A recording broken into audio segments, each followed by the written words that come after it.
आज हमारे लिए बहुत ही खुशी का दिन है, बहुत हर्ष का, जैसा हम कहते हैं ना, एकदम खुशी से। और हमारा दिन है, महिलाओं का दिन है, देश की आबादी आधी आबादी का दिन है।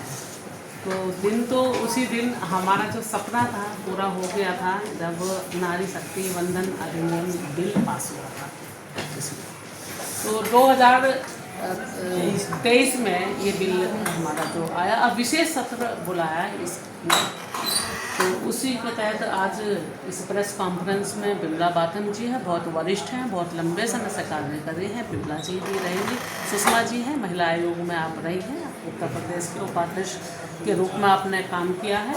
और डिम्पल जी को आप लोग सब जानते ही हैं, लगातार आप महिला मोर्चे की अध्यक्ष और भी कार्यक्रम उसमें रही हैं और संगठन की महामंत्री हैं, पिछली बार भी इस बार भी हैं।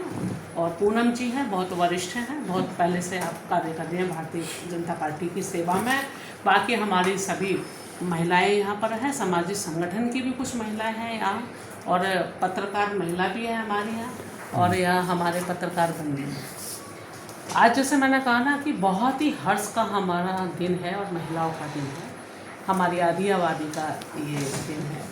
तो माननीय प्रधानमंत्री नरेंद्र मोदी जी ने एनडीए के सरकार में द्वारा लाए गए ये 2023 में इस बिल को जो है विशेष सत्र बुला के इस बिल को पारित किया गया है। उसमें मैं अपना भी सौभाग्य मानती हूँ कि मैं भी उन क्षणों में मैं भी रही, कि कभी कल्पना नहीं करी होगी।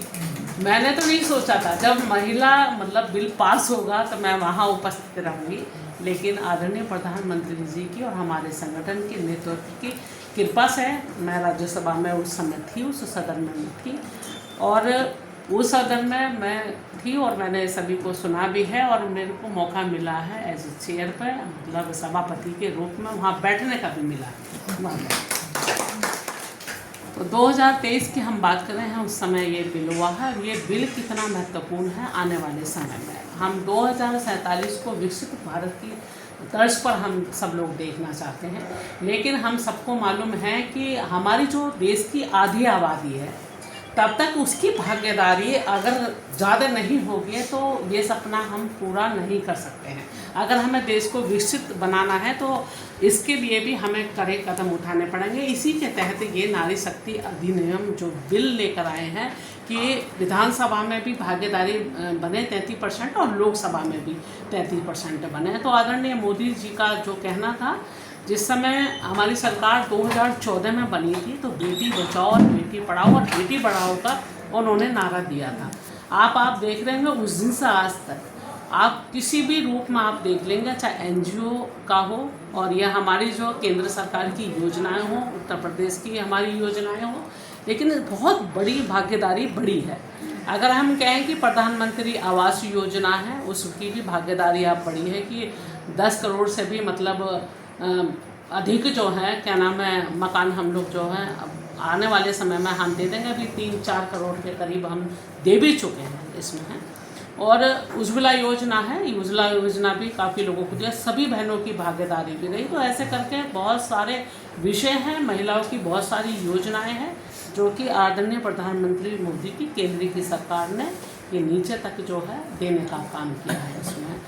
अब ये 2047 की हम बात करते हैं तो विकसित भारत की बात करते हैं। आप देखिए, जब ये अभी विशेष सत्र फिर बुलाया हुआ है, अभी 16, 17 और 18 में है, तो 18 के बाद भी मुझे लगता है कि प्रेस उस समय भी होगी कि क्या क्या है, किस तरह से महिलाओं को चुनाव के लिए नीचे तक भेजना है, क्या है, किस तरह वो रहेगा, वो सारी रूपरेखा वो सब है। पर इतना तय हो गया कि आरक्षण हमारा पास हो चुका है और आगे लागू भी हो जाएगा। उन महिलाओं को भी देखिए मौका मिलेगा कि जिसकी वो हकदार है। वो बहुत समय से वो मन में रहता ही है जब काम करती हैं और सामाजिक संगठनों से और संगठनों से भी काम कर रही हैं, तो उनका भी मन है कि भाई हम लोग भी आगे बढ़ें और हम लोग भी जाएं, हमारी भी भागीदारी होनी चाहिए। जैसे कि अभी नगर पालिका और नगर पंचायत है, जिला पंचायत सदस्य, जिला पंचायत अध्यक्ष हैं, नगर निगम है। नगर में आप देख रहे हैं सभासदों की भी भागीदारी आप देखो पहले से ही है उसमें। लेकिन ये भागीदारी और विशेष इसलिए हो जाती है क्योंकि ये बड़ा सदन है, ये विधानसभा लोकसभा, ये बड़ा सदन है, इसमें अगर उनकी भागीदारी सुनिश्चित हो रही है तो उसमें महिलाओं के मुद्दे बहुत होंगे, सामाजिक भी मुद्दे होंगे, बहुत सारे ऐसे मुद्दे होंगे जो उनके मन में जिज्ञासा होगी उन्हें उठाने की, तो वो अपने जो है मुद्दे वो उठा सकती हैं, वो वहाँ कह सकती हैं और इसका नेतृत्व बढ़ेगा तो एक जो सदन की गरिमा और बढ़ेगी वहाँ पर है। जैसे प्रधानमंत्री जी का, मोदी जी का जो सपना था कि महिलाओं को जो आगे बढ़ाना, उनका उत्थान करना, उनका विकास करना है, तो उनको आगे बढ़ाना है, तो उनका सपना बहुत जल्दी साकार हो रहा है, इसमें है। तो आज आप देख रहे हैं कि हमारी पार्टी की सोच और हमारे संगठन के आदरणीय प्रधानमंत्री जी की भी सोच, आप सबकी सोच देख रहे हैं, जो हमारा केंद्र का नेतृत्व है उनकी भी आप सोच देख रहे हैं। एक महिला यहाँ पर राष्ट्रपति भी है। भारतीय जनता पार्टी देखिए कि राष्ट्रपति तो महिलाओं को पहले से ही सम्मान देती हुई आई है पार्टी हमारी, और उस समय भी आप देखेंगे सबसे ज़्यादा अगर किसी ने टिकट दिए हैं विधानसभा में और लोकसभा में तो भारतीय जनता पार्टी, और सबसे ज़्यादा जो संगठन में काम कर रही है वो भारतीय जनता पार्टी के ही संगठन में काम कर रही है। सबसे ज़्यादा सशक्त और सबसे ज़्यादा मजबूत भारतीय जनता पार्टी का संगठन रहा है। अगर हम कह सकते हैं कि हमारा जो है बूथ लेवल पर भी हमारी महिला संगठन में है, जो हमारी टीम बनती है, तो आप देखिए कि हमारा जो नीचे से संगठन चलता है बूथ पर, हमारा मंडलों पर, हमारा संगठन महानगरों में है और ज़िले में और प्रदेश में और केंद्र में, तो वहाँ पर भी उनकी भागीदारी सुनिश्चित पहले से ही की हुई है। तो ये अब आप देख रहे हैं कि हमारी जो विदेश मंत्रालय है संभाल रही है वो भी महिला है, निर्मला सीतारमण जी हैं, तो हमारे लिए बड़ी खुशी की बात है, बड़े हर्ष के बात है। एक रिकॉर्ड भी उन्होंने बनाया है। तो आप देखिए कि मुझे लग रहा है तीसरी बार उन्होंने बजट, कितनी बार बजट उन्होंने पेश किया है, तो ये लिए तो हमारे तो हमारे लिए बहुत ही सम्मान की बात है कि हमारी महिला आगे बढ़ रही हैं, और कई महिला हैं जो मंत्रालय में भी हैं, उत्तर प्रदेश में भी हैं सब महिलाएं, और आप देख रहे हैं कि सभी संगठन में ये सब महिला हैं। आप जब बेटी और बचाव की बात करते हैं, हम बेटी पढ़ाओ के आगे बढ़ाने की बातें हैं, तो ऐसे बहुत सारे क्षेत्र हैं, बहुत बदलाव आया है जो बहनों को भागीदारी उनको मिली है, तो ऐसे बहुत बदलाव भी है। आप देख रहे हैं कि हमारे यहाँ देश के अंदर बड़ी ट्रेन भी चला रही है महिलाएं हैं, और फ्लाइट भी चला रही हैं, और बहुत सारी फ्लाइट उड़ा रही हैं, और बहुत सारे क्षेत्रों में काम कर रहे हैं, इंडस्ट्री संभाल रही हैं, और बहुत सारे मतलब उसमें व्यापार कर रही हैं, तो आगे बढ़ रही हैं महिलाएं हैं उसमें हैं। पहले जब सैनिक उसमें एडमिशन भी नहीं होता था, तो आज जो है महिलाओं की भागीदारी बढ़नी है, तो फिर सैनिक स्कूल में भी हमारी सरकार ने सुनिश्चित कर दिया है कि उनको भी इसमें भागीदारी रहेगी, उनका भी एडमिशन होगा। मेरा इतना ही कहना है। अभी और भी हमारी बहनें बैठी हैं कि वो भी उन्हीं को भी बोलना है।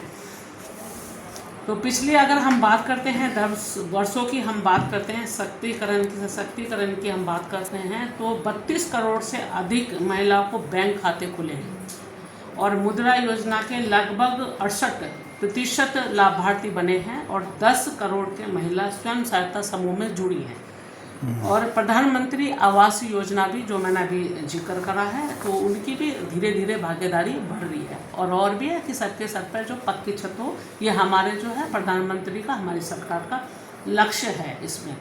तो हर उसमें क्षेत्र में उज्ज्वला की अगर हम बात करते हैं तो उज्ज्वला का भी है, 10 करोड़ से गैस कनेक्शन हम लोग दे चुके हैं, लेकिन लगातार हम इस पर भी काम कर रहे हैं, हम दे रहे हैं। जल मिशन की बात कर रहे हैं तो 14 करोड़ से अधिक घरों में जो है पानी भी पहुंचाने का काम किया। तो मैंने पहले भी इसकी चर्चा करी है कि ऐसी हमारी बहुत सारी योजनाएं हैं कि जिसका लाभ जो है महिलाओं को मिल रहा है।